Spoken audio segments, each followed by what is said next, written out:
บกันมาตั้งนนแม่น้องหน้ามนคนงามคือมาเปลี่ยนใจเฮ็ดคักแท้โนเฮ็ดคักแท้ละถ้าอายรอซาท่านเจ้าสิเฮ็ดแบบนี้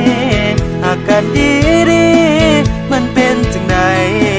คือมาหลายใจแท้โนคนดีจึงว่าอายสิเป็นแค่ผู้ชายบ้านนอกแต่ว่าอายก็บ่เคยหลอกผู้ไหลเลยหักไผไอ้ก็หักจริงย้อนว่าใจมันบ่มักดีก็เลยต้องเป็นแบบนี้เสียน้ำตาคนหลายใจ